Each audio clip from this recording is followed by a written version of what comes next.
Hello again. We'll try and see my face this time, hopefully. So, we're making pizza dough today. I've done quite a lot of the steps already, so we're going to sort of like zoom forwards. So, this is a totally different recipe to the bread, but the whole process is the same. So, this is a Domino's pizza style recipe, so it's got sugar in the mix.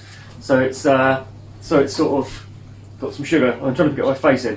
I'm going to give you the recipe. The process is the same. So we go 5 cups of flour. So this is cups because it's American style. So we're going to do 5 cups of flour. I'll put the grams thing conversion up here too. 5 cups of flour, 1 tablespoon of sugar, 2 teaspoons of salt. We're going to go 1 teaspoon of the instant yeast. So the yeast we used yesterday, we're only going to use 5 grams instead of 7 grams. 2 tablespoons of oil and 1 3/4 cups of warm water. Now when you mix... Hello! Hello! This is a transmission from the future! Ross forgot to tell you you put the flour, you put all the dry ingredients in your bowl first. You mix those up. Then you add the oil, then you add the water, then you squish it all together and you'll get the thing that I show you in just a minute. This is the bread mix. So you see what happens, it's so much drier than the bread we had. Right, a slight edit later because the camera lady just needed some training. So don't. This is for children too. This mix is... Right, standing back. This mix is considerably drier than the other mix that we did for the bread, but you know, that's just how it's supposed to be. We're going to do 10 minutes of kneading again. You don't need to watch a fast forward with a MIDI video of me doing 10 minutes of kneading, but in a minute we'll I'll come back. We need to flour the surface and keep it floured. Watch the bread making video and you'll understand it. The other thing to remember is that when you're kneading, just put some flour down and not as much flour as you do with the bread dough. If you watch the bread dough video, or if you want to watch the bread dough video, go watch it. Movie magic is going to make all this seamless. Possibly. Who knows? Hi, we're back. This dude from the future keeps flying around. I'm not quite sure what's going on. He's got this weird little spaceship. I keep seeing him pop up. Anyway, so now we've done our 10 minutes of kneading. I've just used 1 big handful of dough. As you can see from the dough, it's nice and thick and smooth and a bit elasticy. So all that flour that it seemed like we had way too much, actually it's all gone in there and there's been about another handful on the side. So give that a good solid knead for 10 minutes. And now what we're going to do, we're going to wash this bowl out. We're going to put some butter on and stick this in there. We're going to just pause the camera and then... We've really messed the space-time continuum. I don't know what's going on. Things keep jumping backwards and forwards. So who knows what's going on. So we've got our bowl cleaned out, amazingly, due to some kind of science fiction stuff. So we're going to butter the bowl up like this, so it doesn't stick to it. We don't want any stickage. And then what we're going to do is we're going to get our dough, lovely dough we made. So this makes 4 quite large pizzas, this should do. So we're going to stick it in our bowl like that, like we did with the bread making. But if you don't want to watch the bread making, you can go back, or hopefully this video I've managed to bodge it together enough to for you to be able to use it on its own. So I haven't got any cling film. With the bread making, or with this ordinarily, I would put cling film over the top. I haven't got any cling film, so I'm going to use this Tesco carrier bag, sponsored by Tesco. And then what we're going to do with this, we're going to stick this in the airing cupboard for 1 hour. With the bread, you do 1 hour, knead it, and then another hour. This only requires 1 hour of proving. So we're going to stick this up there now, and we'll see you in 1 hour. 1 hour later. Was that from SpongeBob? This video is really going downhill. So we've got our pizza dough out of the oven. Oh, this is warm.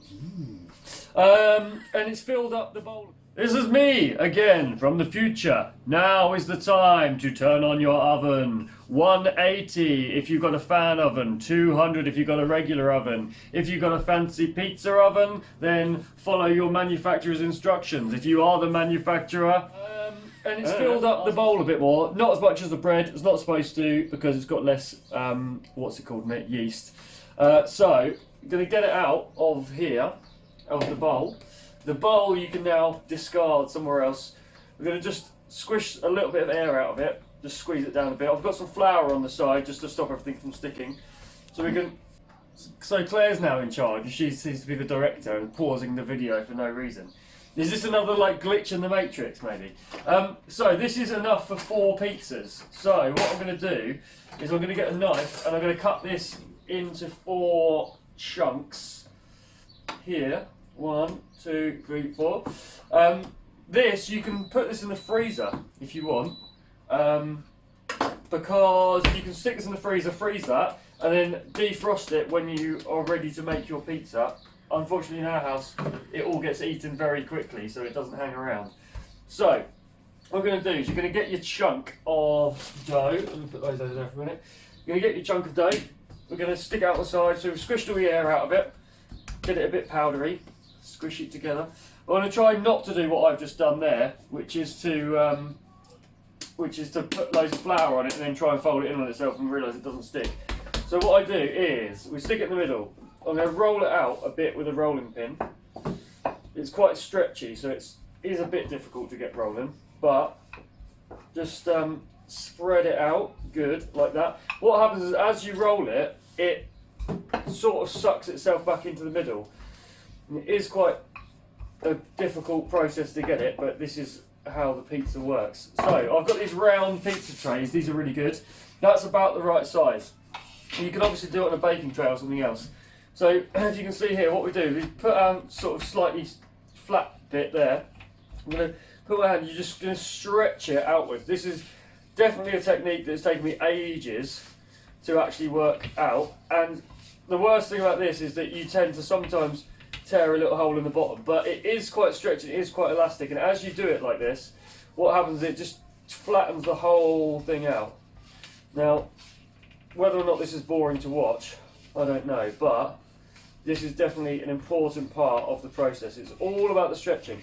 Now, if you're Italian or you make pizza for a job, I'd imagine right now you'd be spinning it around your head, but I'm not, I haven't got those kind of skills. There's probably a YouTube video somewhere that does that, teaches you how to do it. Something to do with punching it in the air and spinning it around your head.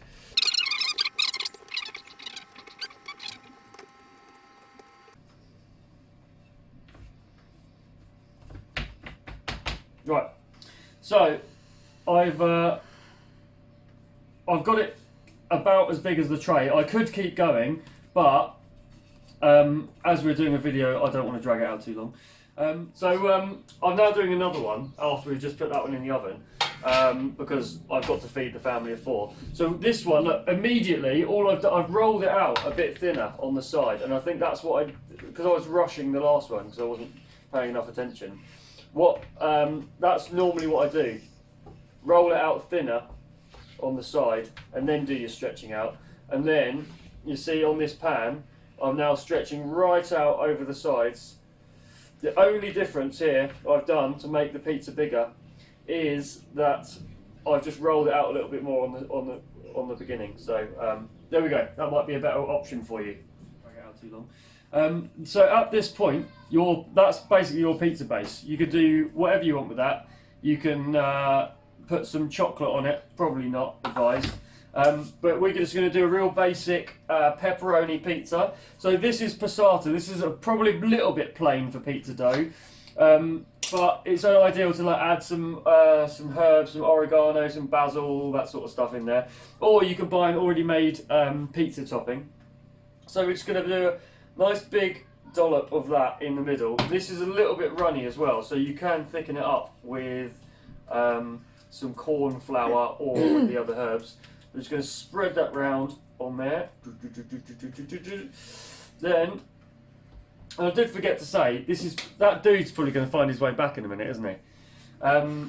Anyway, we won't worry about him. What we're going to do is, we've already preheated our oven, obviously, from earlier. So 180 we put in the oven on. Passata on there, or whatever else you want. We're just using regular cheese because we bought it in bulk. This is regular, actually 50% fat cheese, so it's low fat.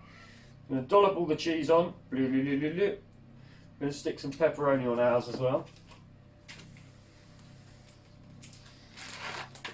So this is just pre-packed pepperoni. We just chuck whatever you want on, as always, as pizzas do.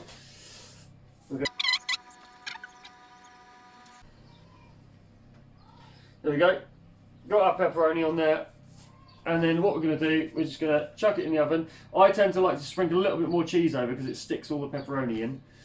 And then we're going to put it in the oven for 15 minutes. I like the top shelf because I like it to get a little bit crispy. So 15 minutes, and we'll see you in 15 minutes time when we take it out of the oven. Right, so our pizza has beeped. It is ready. So I'm going to pull it out and we'll see what it looks like. You're seeing this for the first time as I'm seeing it. So here we go. Looks pretty good. You've got a nice kind of crust on there.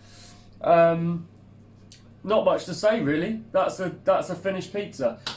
This is Claire's one that she's about to put in there. Looks a lot nicer. If you've made it this far through the video, good on you, because this has all gone a little bit silly. But pizza, nice, delicious, tasty.